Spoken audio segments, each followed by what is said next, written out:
Can you actually avoid lines in Disney World's busiest theme park? I'll give you a hint. You can, but you have to head to the Wastelands. I know what you're wondering. Quincy, what are the Wastelands? Well, I'll tell you.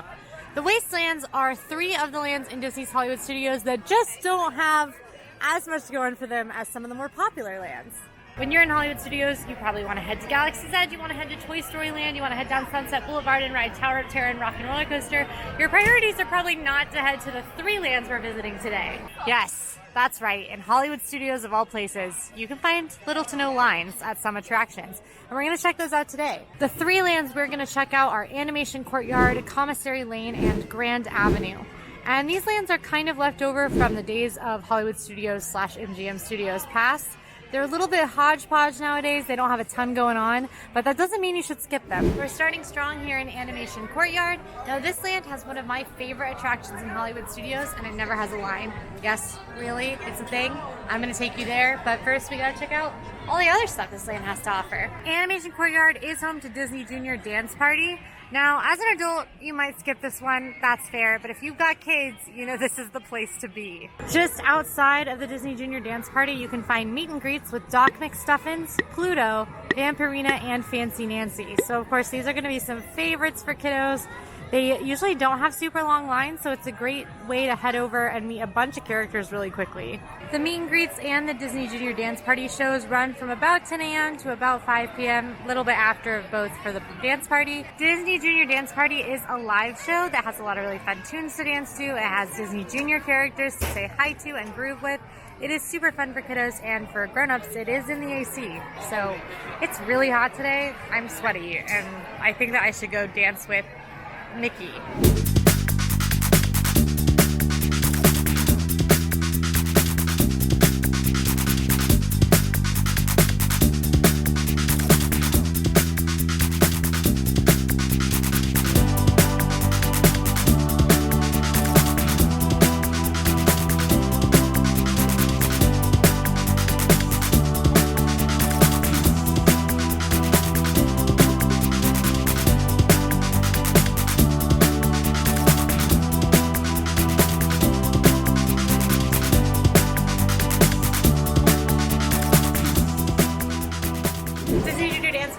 Tons of fun. Definitely not a must-do if you don't have little kids with you, but if you have little kids with you, especially if they like those Disney Junior characters, but even if they don't, Timon and Mickey were there, so who doesn't like Timon and Mickey? It's super fun. It's in the air conditioning. Warning for parents, you are probably going to be sitting on the ground. There are a few benches, but most of it is just sitting on the ground. If you've got bad knees, speak to a cast member. Maybe they can get you one of those benches, but it's still a fun time, and it's in the air conditioning. Our next spot is another hidden gem when it comes to air conditioning, and also a must visit for Star Wars fans. I know. I'm aware. But there's another must visit for Star Wars fans, and you don't want to skip it when you're out in Batuu. I am, of course, talking about Star Wars Launch Bay, which is, of course, the OG Star Wars hub in this park before Galaxy's Edge launched back in 2019. Now, it is technically partially closed right now, so you might not even know that you can head in here, but you don't want to miss it. Prior to the 2020 park closures, Star Wars Launch Bay featured a couple of meet and greets with Star Wars characters, as well as a Star Wars film. Not a whole movie, but a little theme park bite-sized film. Now, though, those meet and greets have yet to return. The film and theater have remained closed. However, it is functioning as a museum still. So you can head in here and see concept art from the films.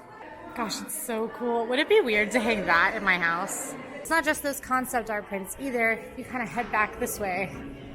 You'll probably see some people around. This is the closed theater that used to play a little Star Wars clip. You might hear some Star Wars music coming from these doors, and you're in for a very fun treat. Without the meet and greets and the movie, Star Wars Launch Bay is still a very, very cool museum for Star Wars fans. You'll of course see more concept art, and you'll also see screen-used props and replicas. This speeder bike was used on Endor in Return of the Jedi. At the time of filming, you can see that the Star Wars meet and greets have yet to return.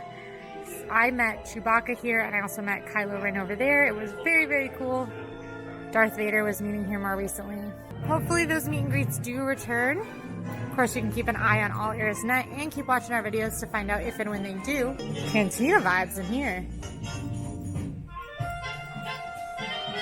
drinking some blue milk. The original blue milk in Hollywood Studios, glued to the counter. Even in its kind of half-open state, the museum does have some pretty cool photo ops like that one. Another very cool meet and greet that used to exist here is the BB-8 meet and greet. I also was in here one time and I felt somebody going through my backpack and I turned around and it was a Jawa. Like, which, you know, fair play to him, it's a Jawa, so of course they're gonna go through my backpack. But I was like, don't take my sunscreen, sir. You don't need it, you have that nice cloak. And that's Star Wars Launch Bay right now. It's not a ton of exhibits, but it is very cool for Star Wars fans. And it's definitely heavily air conditioned, which we're headed into summer, so big bonus. And you definitely might want to consider popping back here if you are a Visa card member. There are some bathrooms over here. They're a little more secluded than some of them like main bathrooms in Hollywood Studios, but they do still tend to be busy since they're right by the Disney Junior area. Got a still closed studio store which used to have Disney Junior merchandise. If you need some Disney Junior merch, go check out the stores on Hollywood Boulevard to see what you can find. I also love to look up when I'm in this area because they typically post posters from new Disney movies, new Disney Plus shows. How are we feeling about Moonlight? Let me know in the comments, I'm curious. Animation Courtyard was also home to the show Voyage at the Little Mermaid prior to its closure. This show is yet to reopen. We haven't seen any news about it. It was a 40-minute show that told the story of the Little Mermaid, so of course Molly hated it because Ursula was involved. I think as live shows go, the Beauty and the Beast live show here in this park over on Sunset Boulevard is a little bit better than this one was, but you got some mermaid-loving kiddos. This one was pretty great. Keep an eye on all ears to hear of any news about that reopening. Good news, our next stop in Animation Courtyard is that attraction that I told you about, which never has a line and is always one of my favorite places to stop. So it's another exhibit style. Listen, stay with me here. It's awesome. I am, of course, talking about Walt Disney Presents, Walt Disney One Man Stream, which is another museum exhibit style. It doesn't have a line, it's air conditioned. What more could you want, especially in this park? And it doesn't tend to be super crowded. Plus, it's like an amazing exhibit. Oh, hi. It's Quizzy from the future. I just wanted to tell you that character meet and greets have started to come back, and you can meet Sully here now, too. Okay, back to your regularly scheduled programming. Walt Disney Presents kind of focuses on Walt's original ideas and the journey that brought us Disney World and Disneyland as they are today, plus Disney movies. It is, for a Disney fan, just an awesome exhibit. There's pictures of Walt everywhere right when you come in, and then there are actually some very historic and rare pieces of Disney memorabilia in here that you have to see if you're a Disney fan. Even if you're not a total Disney nerd and you just like animated movies, there's some serious history of animation in here, so it's worth a stop if you're waiting for your next lightning lane or you need to digest after a big lunch. Hop on in to One Man Stream, or maybe you're just tired of standing in lines in the sun. Listen, if you just got a Slinky Dog Dash, I don't blame you. Actual props from 20,000 Leagues Under the Sea. Models of Disney World icons. And my favorite thing in this exhibit is the Abraham Lincoln audio animatronic figure. Of course, just a groundbreaking animatronic. This one was actually used in Great Moments with Mr. Lincoln. Pretty neat. And even if you've seen this exhibit before, you might want to hop back in because they do tend to do a rotating bit here at the back with things to come. So right now, Disney Wish is opening this summer. The new ship in the Disney Cruise Line. Of course, we'll be covering that for you. And you can see a lot of the stuff that went to the development of it. This back room holds the Walt Disney Theater, which it shows different things, but right now it has been showing a film about Walt Disney for a while. And even if you don't want to see the little film, don't miss popping back here to see some really cool movie props and costumes. Right now they've got Bernardo and Anita's costume from the new West Side Story, plus Tony and Maria's costumes. And I love the Descendants more than I probably should, so they've got Descendants costumes, which makes me pretty happy. So that's One Man Stream. It's a very, very neat exhibit. I definitely recommend popping in there, even if it's just for a minute. And actually, down here, this is all Animation Courtyard as well. So before you head into Toy Story Land, you will find some restrooms. Now, these do tend to be popular. This is a pretty high-traffic area. However, it's also large restrooms. And listen, I have been here conveniently more than one time when I really needed to go to the restroom, so it's been helpful for me. There are also two small food and dining locations right here. You've got the market stand, which has some regular things, some alcoholic beverages, beers, wines, cocktails, And then the big specialty here is the Jack Jack's Num Num cookie. The Num Num cookie is a super big, super fluffy, super shareable chocolate chip cookie. It is very, very good if you're a chocolate chip cookie fan. So don't miss that. It's at this little unassuming stand right here in Animation Courtyard, and you can walk right past it. For Incredibles fans, chocolate chip cookie lovers alike, you need it. Speaking of things I need, the other location here is the Joffrey's Coffee and Tea Company, where you can of course get your Joffrey's in this park. There's this location and there's one over by Tower of Terror. Coffee, teas, whatever you might need to fuel your theme park day. I love me some Joffrey's, so here I am, getting in line. Joffrey's Cold Brew acquired, aka AllEars Fuel. And now I am headed to check out the last part of Animation Courtyard, which is actually surprisingly another one of my favorite parts of this park. Maybe I just like good theming and places without crowds in Hollywood Studios, which can you blame me, because it's very crowded here. But if you want to escape from the crowds, you can kind of head over here into this sort of extended section of Animation Courtyard. It used to be called Pixar Place, and it's Incredibles themed. Now the reason this area is always empty is because there isn't anything going on down here since the park closures. You used to be able to meet the Incredibles right here at this really cute photo spot. There was an amazing Edna Mode meet and greet where you got to walk through Edna Mode's fashion office. But now it's just kind of empty. It's quiet, there's a lot of seating, there's Pixar music playing, and there's pretty theming. So it's a great place to escape from the crowds and take a breather. Literally my favorite place to do it in Hollywood Studios. Look at this shady bench. How are you gonna pass up on an empty, shady bench in Hollywood Studios? Update, I'm on the empty, shady bench. Great times. This area is supposed to be Municiburg between Incredibles 1 and Incredibles 2. So you've got the Welcome Home Supers, and you've got, I just recently noticed this actually, the DevTech Plaza branch, which is pretty cool because that's from the newer movie DevTech. As part of this little area though, the Jack Jacks. Multiplying Jack Jack. Invisible or potentially flaming or both Jack Jack. Footprints, at least. Invincible Jack Jack. Invisible wall climbing Jack Jack? I didn't know you could wall climb. I don't question much with Jack Jack. And laser vision Jack Jack, complete with laser lines in the ground. That's probably my favorite hidden detail in all of Hollywood Studios. This little closed area right here too is Neighborhood Bakery, which used to be where you could find Num Num cookies, but you can still get those over at the market until this spot reopens. And that's Animation Courtyard, so it's on to our next wasteland, Commissary Lane. Our next stop is the tiniest land on all of Disney World, Commissary Lane. This is like even smaller than all the Epcot World Showcase lands. It's a very tiny land, but you don't want to skip this land. In fact, you might even want to grab lunch here. And I know what you're thinking, that's wild for me to say. There's great food in Hollywood Studios, but there's great food here on Commissary Lane too. Commissary Lane is so named because it is home to ABC Commissary, which is the studio commissary themed restaurant, also ABC TV show themed restaurant here in Hollywood Studios. It's a very big quick service location, and they recently redid their menu to have a lot of more interesting and tasty eats. So if you ate here in the past more than a year ago, it's pretty different now. You might be kind of surprised that there are better eats than you remember. This is the spot for you if some of the more popular spots are busy and you still want pretty good food.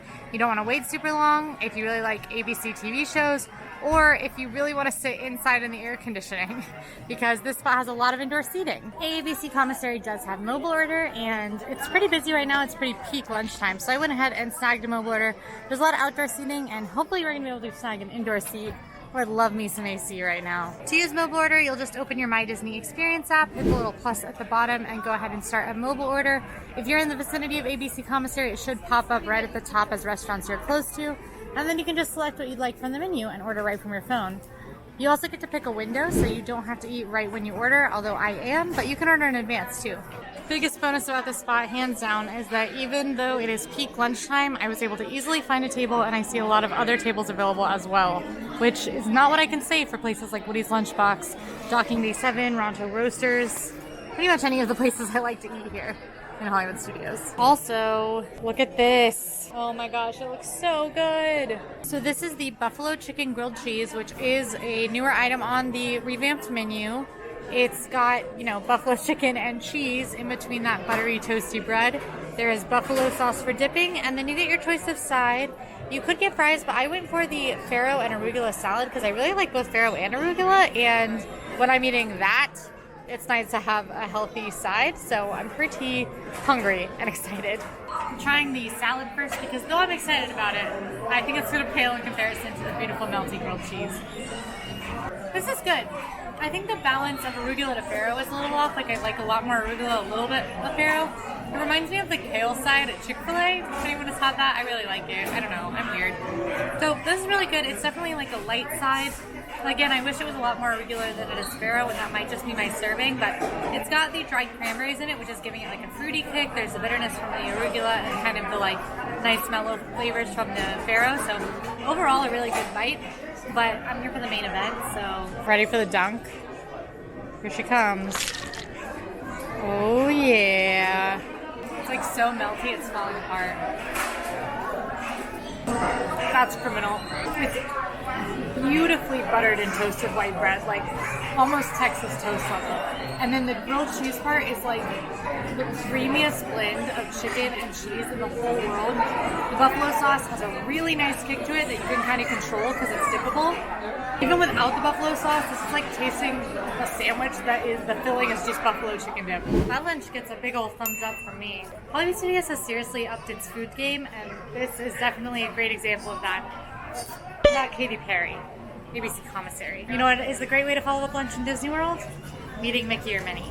So I'm gonna do that because you can also do that in Commissary Lane. All right, I'm headed up to meet Mickey and Minnie at Red Carpet Dreams. This one is a really fun meet and greet because Mickey and Minnie are in their red carpet best, which is adorable. It's about a 35-minute wait right now, so you can see a lot of the queue is outside, but I'm excited to meet the mice. Got a magical moving poster. Gives you a hint at what Mickey might be wearing, and Minnie as well. I love that dress.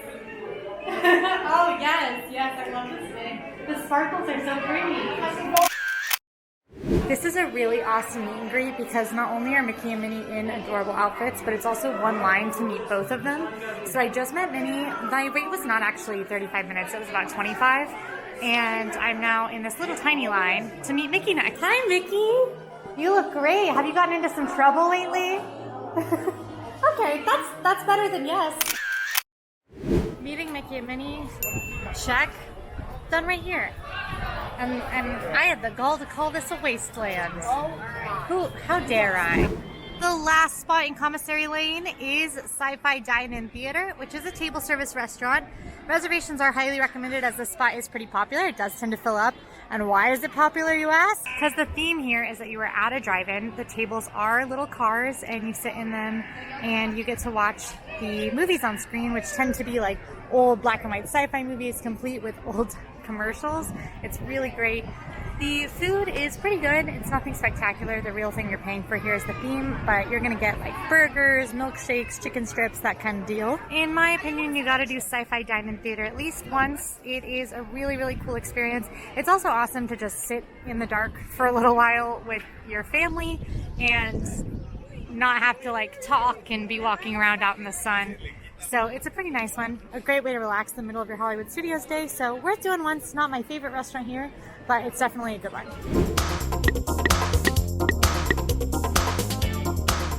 And that's Commissary Lane, which leaves us with one more land on our tour of the weird hodgepodge wasteland lands of Hollywood Studios. And that is Grand Avenue. So Grand Avenue is called Grand Avenue because that's the like street. More of a hodgepodge land. It's kind of Muppety, kind of Italian, kind of there's beer and California brewery. There's a lot going on. Ducks. You have probably walked through Grand Avenue if you've been to Hollywood Studios, since it is the most direct route from the front of the park to Galaxy's Edge, which is through that like overpass back there. But there's a lot to see in this land, and you shouldn't just breeze past it, although you should breeze past it if you're trying to rope drop Rise of the Resistance, but at least come back. Right here on the corner of Grand Avenue is Baseline Tap House. Now this is a brewery style spot. It's obviously not a real brewery, but it is a tap house. They've got a lot of beer on tap. It's going to be some more craft beer options than you'll see almost anywhere in Disney World. You can build your own beer flights here. They have an amazing pretzel with beer cheese. The beer cheese is so good. And they have a really awesome charcuterie board for just $10. So this is always a stop for me when I am in Hollywood Studios for fun. And I come here often for work too. And there's a really cool hidden detail in here that I'll show you as well. So the story of Baseline Tap House is that it pays homage to a print shop that used to be here. But in real life, Baseline Tap House actually replaced an iconic food and dining location here in Hollywood Studios, which was Writer's Stop. Now, if you liked Writer's Stop, you should definitely pop in here and check out that you can see written in the printmaking letters up high, Writer's Stop is written up in these shelves, which I noticed one time and I thought was really cool. You can probably tell why I'm such a big fan of Baseline Tap House. It is like when you're tired and it's 6 p.m., sitting there for like an hour, that's where you'll find me. I also really like, there's nothing like going on at these storefronts. You're not gonna find any shops or restaurants or rides or anything like that. But these like storefront facades are very, very intricately themed. They look like real storefronts. There's like a flower market here. You can look at a quinceañera dress back there. There's some music up here. And across the street, we get into Muppets territory. Dangerous territory to be in, folks. But also territory that you should probably make a detour to, at least. As I mentioned, the theme here in Grand Avenue is a little cobbled together. It's got sort of a city street vibe, a California vibe, a Muppets vibe. There are 2 different Italian restaurants, if you count pizza as Italian, which I guess is bold. So lots going on here. Now, in all 3 of the lands we talked about today, there are, of course, generic snack stands. You can keep an eye out for them. They're pretty much around everywhere. And that's where you'll find, like, Mickey bars, Mickey pretzels, ice cream, popcorn, things like that. So the first thing you'll probably notice in the, like, core of Grand Avenue is this Miss Piggy Statue of Liberty fountain. It is maybe my favorite fountain in all of Disney World. That's saying something, but I mean, can you blame me? Look how good Miss Piggy looks. And we've got another attraction here with MuppetVision 3D. This is a live show slash 3D show, kind of hybrid, obviously featuring the Muppets, where they kind of take you on a backstage tour, but things go awry when some experimentation occurs with Beaker and Dr. Bunsen Honeydew. You can't trust those 2. I absolutely love this show. It typically has about a 10-minute wait, which is amazing in this park. When you are waiting on your next lightning lane or just need a break from standing in line, MuppetVision 3D is certainly the place you should go. Who doesn't love Muppets? Also, the queue does have a number of Easter eggs. My favorite one, right when you walk in the door, it says back in 5 minutes, key is under the mat. And if you look down on the ground, there is a mat. And sure enough, the key is under it. The queue is chock full of jokes, so when you're waiting for your next show, definitely take a look around. You know, the Kermit is the Academy of Amphibian Science. I absolutely love this show. My favorite part is when the monster comes out and is like actually there. I just get pulled into the Muppet universe. And who doesn't want that? I always tell people that I looked like a Muppet when I was a small child. And like that's just a fact. I think it's because of the haircut my parents chose, which was the kid haircut, like bangs, bob situation. The gags aren't over when you exit MuppetVision 3D either. You've got more gags from Bunsen, Honeydew, and Beaker. A gig call for Dr. Teeth and the Electric Mayhem, which is, by the way, too good of a name for a puppet band. This store here will probably catch your eye because it is covered in paint. That's what happens when you let the Muppets around. They just cause mayhem. But this used to be kind of like the Muppet-focused store. It has not reopened since the 2020 park closures, but hopefully it will. It's a really fun store when it is open. I also one time met the Muppets back here, which was amazing. We can include the picture for your viewing pleasure. Look at that, just 3 Muppets hanging out. There is one non-Muppet themed location back here, which is Mama Melrose's Ristorante Italiano. This is, of course, an Italian restaurant. It is kind of controversial. Some people absolutely love Mama Melrose's, some people do not like it. It really does just depend on how people stand by it. I have had an okay meal here. I prefer Via Napoli if I'm gonna go Italian food in Disney World, but Mama Melrose's is fine. It's supposed to have the vibes of like a family Italian restaurant, and I really think it pulls that off. Right now, it smells really good, and I already ate, so whatever they're cooking up. If you're really craving Italian food, though, you can definitely find a reservation at Mama Melrose's without too much issue. It's a great spot to grab, you know, pastas, different meats and things like that, with more of an Italian spin. And they have this really cool Mama Melrose's Mona Lisa with sunglasses on. When you get back here, it really feels like you're walking through like some city streets, which I really like. More Pizza Rizzo trying to poach business. Guess we should go check him out, huh? There was It's a Wonderful Shop back here as well, which had holiday gifts. Right now you can find those at Celebrity 5 and 10 until the shop opens up again. course, keep an eye on AllEars for news of that. I love this like picture of Hollywood greats, and then it's like Miss Piggy also. Got another fun Easter egg for you. Pizza Rizzo actually replaced the Toy Story Pizza Planet restaurant, and you can see on the sign it says the best pizza on the planet, but the big words are Pizza Planet, which is kind of an homage to the old location. Pizza Rizzo's deal is obviously pizza. It is Disney's Pillow Pizza, not our favorite. It's gonna be sort of that and some salads that aren't the best. Now my friend Breedlove, who is a vegan, really loves the plant-based meatball sub here, so if you are a plant-based eater, that might be something you want to try. And the general vibe in here is kind of like more classic pizza shop vibes, where Rizzo the Rat is the proprietor, which is, I mean, rat pizza. Who doesn't want it? I love all these pictures, and then it's just like the Muppets are in them. Now the downstairs is cool, but the real winner theming-wise of this restaurant is upstairs. So there's tons of dining space. I've almost never had an issue finding a table in here, so if it is a really busy day, even if you're not into pillow pizza, you might be able to find an air-conditioned table at Pizza Rizzo, which is, of course, a big deal. The top floor has like subway station vibes almost, which is cool. But really fun is Rizzo's Deluxe Supreme Banquet Hall, where Gil and Lil apparently got married, daughter of Will and Jill, son of Phil and Bill. And DJ Electric Mayhem played, but this is really fun because the room is decorated like a wedding reception. They're even playing Don't Stop Believin' right now, which is there a song that you hear more often at weddings than Don't Stop Believin'? Maybe the Cha-Cha Slide. There's also plenty of outdoor seating. So there was some downstairs outside, and there's this beautiful outdoor patio up here where you have a really awesome view of sort of the theming around here, the upper floor theming, which was given a lot of detail. Look in the windows. There's like patios over there, and there's tons of fans out on the patio to keep you cool. So this is also like a really nice option if you're looking to dine. But are there better options than Pizza Rizzo and Hollywood Studios? Absolutely. There are even better options in the Wastelands. I had an amazing meal at ABC Commissary, and I know that Pizza Rizzo would not have lived up to the beautiful flavors of that buffalo grilled cheese. So what are you gonna do? I'm sorry I don't like your pillow, Pizza Rizzo. The real crime here is that originally this was supposed to be a restaurant called Gonzo's Pizza Pandemonium, where it was gonna be Gonzo's restaurant and the pizza was gonna be delivered to your table by animatronic rats, which is very Ratatouille, if I do say so myself. Don't you worry though, Gonzo did get something themed to him in the Muppets area. Gonzo's Royal Flush. Yep, Gonzo got the bathrooms. Wonder how he feels about that. Though I do like Grand Avenue as it is today, it is kind of a bummer because Hollywood Studios was originally supposed to have an entire like big Muppets themed land. It was gonna have a Muppet version of the Great Movie Ride. Unfortunately, with Jim Henson passing away, that merger sort of fell through, but I think that it would be a really amazing thing if it did happen. And that does it for my tour here of Hollywood Studios Wastelands. If you enjoyed this video, go ahead and like and subscribe so you don't miss any of our other videos. And now, go watch my tour of Hollywood Boulevard. See you there!